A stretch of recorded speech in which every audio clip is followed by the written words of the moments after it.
নমস্কার বন্ধুরা, কেমন আছেন? আশা করি খুব ভালো আছেন। তো আগের ভিডিওতে আমি দেখিয়েছিলাম যে আমরা কোথায় যাচ্ছি। হ্যাঁ, তোমরা তো তারপরে ভিডিওগুলো দেখেইছো। আমরা মায়াপুর ধামে গিয়েছিলাম। তো দেখতে পাচ্ছ এখান থেকে রাস্তাটা যে অর্ধেক রাস্তায় এসেছিলাম তোমাদের দেখিয়েছিলাম। পুরোটা আমি দেখাতে পারিনি, তো আজকে দেখাবো। তো আমি কোন রুমে গেলাম, কোথায় কী করলাম সমস্তটা তোমাদের সঙ্গে তুলে ধরবো। তো দেখতে পাচ্ছ রাস্তাটা কত সুন্দর, তাই তোমাদের সঙ্গে একটু শেয়ার করলাম বন্ধুরা। আর আমরা রাস্তায় যেতে যেতে খুব আনন্দও করছিলাম। ওর বাবার সঙ্গে ওরা গল্পও করছিল। খুব মানে একটা জায়গায় গেলে জানো তো একটা আলাদা অনুভূতি আসে। আর আমরা সবসময় বাচ্চাদেরকে সময় দিতে পারি না, কারণ আমরা সবসময় ডিউটি, কাজ এই সমস্ত নিয়েই থাকি। তো যেই মুহূর্তগুলো মানে আমরা বাইরে বা কোথাও ঘুরতে যখন যাই, তখন আমরা ফ্যামিলি এক জায়গায় সবসময় পুরোটা দিন সাথে পাই। তো বেশ ভালোই লাগে সেই মুহূর্তগুলো। তো যাই হোক, দেখতে পাচ্ছ মায়াপুর ধাম চলে এসছে। দেখো মন্দির দেখা যায়, ওই দেখা যায়। হরে কৃষ্ণ, হরে কৃষ্ণ। তো যাই হোক, মন্দিরের সামনে চলেই এসেছি। এবার আমাদের রুম খোঁজার পালা, কারণ আমরা আগে থেকে বুক করিনি। আর আমাদের হচ্ছে আসার ঠিক ছিল না, কারণ আমরা ঘুরে এসেছি তোমরা জানো। তো শুধুমাত্র স্নেহাকে ঘুরতে নিয়ে যাইনি, তো ওরই ইচ্ছা ছিল মা আমি যাব মায়াপুর, কারণ স্নেহার পরীক্ষা ছিল তোমরা জানো, উচ্চ মাধ্যমিক পরীক্ষা দিল আমার মেয়ে। সেই কারণে আমি ওকে নিয়ে যাইনি আমরা ঘুরতে। ওর টিকিট হয়ে গেছিলো, ও নিজেই বললো মা আমরা যাব না, আমি যাব না, তোমরা চলে যাও, আমি ঠাকুমার সঙ্গে এখানে থাকবো। তো যাই হোক, ওকে রেখে গিয়েছিলাম। তো গিয়ে মনটা তো আমাদের খুব একটা ভালো ছিল না, তোমরা জানোই। তারপরেই আমি ওকে বলেছিলাম ঠিক আছে তোকে আমি ঘুরতে নিয়ে যাব। তো যাই হোক, ও বলেছিল, আমি বলেছিলাম কোথায় যাবি বল, তো ওই নিজেই বলল।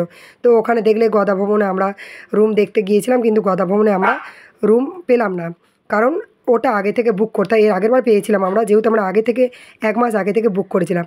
যাই হোক, এই রুমটা নিলাম, এটাও কিন্তু খারাপ না, গীতা ভবন, খুবই সুন্দর রুম। দেখো জায়গাটাও খুব সুন্দর। আর এখানে প্রত্যেকটা জায়গা, প্রত্যেকটা রুম খুবই পরিষ্কার পরিচ্ছন্ন, কারণ এখানকার প্রভুজিরা খুব ভালো, মানুষকে খুব সম্মান করে, ভালোবাসা দেয়।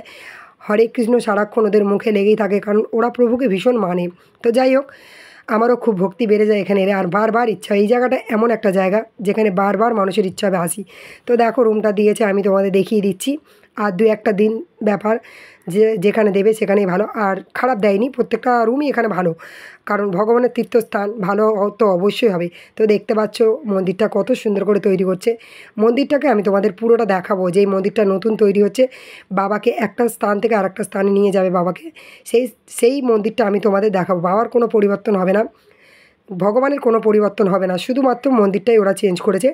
যাই হোক, রুমে চলে এলাম। রুমটা কীরকম দেখো, 4টে করে বেড, মানে একটা করে বেডে সবাই শুতে পারবে। তো মানে যে যার আলাদা আলাদা বেড দিয়েছে, 4টে বেড দিয়েছে। ব্যালকনিটাও খুব সুন্দর, এখান থেকে দেখছিলাম। ছোটোকে বলছিলাম নিচু হয়ে ঝুঁকিস না, অনেক রিক্সের আছে। তো যাই হোক, বাচ্চারা একটু বদমাশি করে, ওদের আমাদেরই সামনে রাখতে হয়। তো যাই হোক, দেখো তোমাদেরকে দেখিয়ে দিচ্ছি। আর এখানে সত্যি প্রত্যেকটা জিনিস আমার খুব ভালো লাগে, তাই বছর বছর চলে আসি। তো দেখো এখান থেকে মন্দিরটা কিন্তু খুব সুন্দর দেখা যাচ্ছিলো, তাই তোমাদের সঙ্গে একটু শেয়ার করে নিলাম। আর সত্যি কথা বলতে গেলে এখানে এলেই মনটা শান্তি হয়ে যায়, কারণ সারাটা মানে জীবন আমরা যতটা পরিমাণ চাপের মধ্যে থাকি আর কি বলতে পারো, মনের মধ্যে কোনো অশান্তি শান্তি সব কিছু বিরাজ করে আমাদের। তো এই জায়গাটা এমন একটা জায়গা যেখানে এলেই মনটা সত্যি শান্ত হয়ে যায়। পরের ভিডিওতে আমি দেখাবো এই মন্দির, যেটা নতুন মন্দির তৈরি হচ্ছে, সেখানে আমরা গিয়েছিলাম। তো কেমন লাগলো জায়গাটা। আর